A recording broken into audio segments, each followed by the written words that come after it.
నమస్తే, welcome to Telugu రాజ్యం. ప్రస్తుతం మనతో పాటు ఉన్నారు Kakatiya university retired professor doctor Kurapati Venkatanarayana గారు. నమస్కారం సార్. నమస్కారం. నమస్కారం నందు.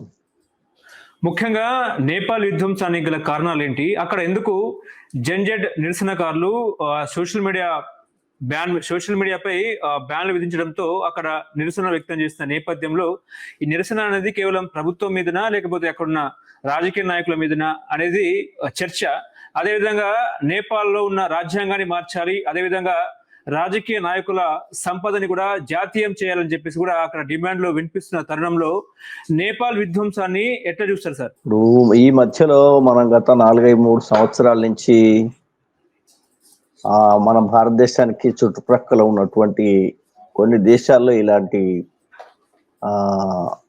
నిరసనలు, ప్రొటెస్టు, అదేవిధంగా హింసకు అవకాశం ఇచ్చేటువంటి సంఘటనలు పెద్ద ఎత్తున జరిగినవి ఉన్నాయి. అందులో ముఖ్యంగా సిలోన్లో అదే జరిగింది. బహుశా అది 3 సంవత్సరాల కింద జరిగి ఉంటుంది. అట్లనే అంతకుముందు వేరే మన వెనిజులాలో కూడా జరిగింది అది. ఇప్పుడు నేపాల్లో జరుగుతున్నది. బంగ్లాదేశ్లో గత సంవత్సరం జరిగింది.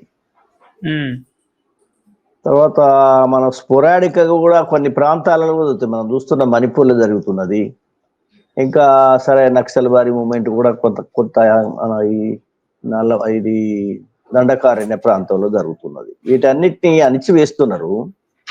కానీ వాస్తవంగా ఏంటంటే ఇది అణిచివేయడానికినూ ఈ ప్రొటెస్ట్ రావడానికి కారణం ఏంటంటే మనం చెప్పుకునేది ప్రజాస్వామ్యమని, ప్రజాస్వామ్య ముఖ్యంగా మన భారతదేశానికి రాజ్యాంగం ఉన్నది. అట్లా ఇతర దేశాలకు కూడా అట్లా వాళ్ళ పద్ధతులు వాళ్ళకు ఉన్నాయి.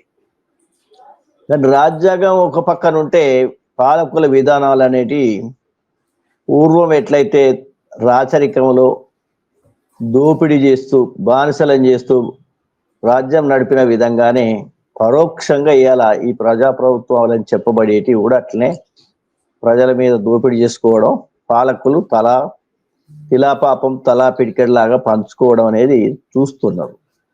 అందుకే ఎన్నిసార్లు ఎన్నికలు చేస్తే ఉంది, మళ్ళా గవాళ్లే వస్తున్నారు కదా. ఏ పార్టీ వచ్చినా కానీ ఇక దోపిడీదారులే వస్తున్నారు. ప్రధానమంత్రి సరే, మన ప్రధానమంత్రి ఒక్కడు కరెక్ట్ కాకపోవచ్చు మన దేశంలో, కానీ అనేక మంది ఈ వ్యవస్థలో సంపాదన అనేది నిరాటంకంగా జరుగుతుంది. కాబట్టి ప్రజలేమో పూర్తిగా రాను గత 30 సంవత్సరాల నుంచి దేశాలన్నీ కూడా గ్లోబలైజేషన్లో భాగమైనవి.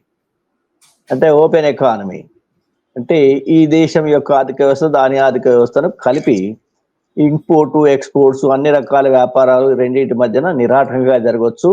వాళ్ళ పెట్టుబడులు ఇక్కడికి పెట్టుబడి. కానీ అలాంటి పెట్టుబడులతో జరిగింది ఏంటంటే వాళ్ళు లాభాలు తీసుకుపోతున్నారే కానీ వాళ్ళు పాలకుల యొక్క వాటా పంచిస్తున్నారు. కానీ ఇక్కడ పాపులేటెడ్ కంట్రీస్ ఇవన్నీ కూడా సిలోన్ కావచ్చు, లేకపోతే నేపాలే కావచ్చు, మన భారతదేశమే కావచ్చు, ఈ పాపులేటెడ్ కంట్రీస్లో పేదలకు ఏమి లేకుండా ఇండస్ట్రియలైజేషన్ చేసి కార్పొరేటైజ్ చేసి వ్యాపారాలు వృత్తులన్నీ కోల్పోయేటట్టు చేసినటువంటి విధానాలు అమలుపరుస్తున్నారు.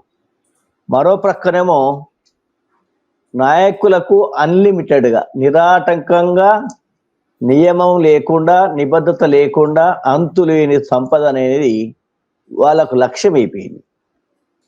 ఎన్నికలలో ఒక పార్టీని తీసేసి ఇంకో పార్టీని పెట్టినప్పటికి కూడా మళ్ళా వచ్చిన వాళ్ళు కూడా అదే క్రమంలో అలాంటి పద్ధతులు అవలంబిస్తున్నారు. అది పరోక్షంగానో ప్రత్యక్షంగానో. కాబట్టి ఇక్కడ నేపాల్లో జరిగింది ఏంటి అంటే అక్కడ విపరీతం అన్ని పార్టీలు కలిసి గవర్నమెంట్ ఫామ్ చేసుకునేవి. పరస్పర వైరుధ్యాలు ఉన్నటువంటి పార్టీలు కలిసి నీకింత నాకింత అన్నట్టు క్విట్ ప్రో కో అని ఉంటాం మనం. అంటే వచ్చిన పాపంలో చెరింత పంచుకున్నాయి, నాకింత నీకింత, ఇట్లా వాళ్ళు చేయడం జరిగింది.